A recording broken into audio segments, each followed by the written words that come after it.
Hello, today I'm in JEEP Grand Cherokee. In this video I'll show you how to manage map. In the beginning, take a look at the screen display, go to navigation and view map. Here you can zoom map in or out.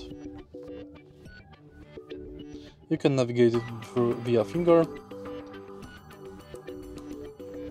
and in options you can change map view,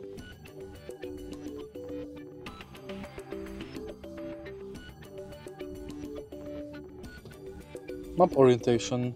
You can enable current street, enable destination information, you can enable auto zoom, change vehicle icon, change map appearance, show POI icons, show 3D town models, landmarks, digital terrain model, parks, railways, urban areas and river names. If you find this video helpful, please leave like, comment and subscribe.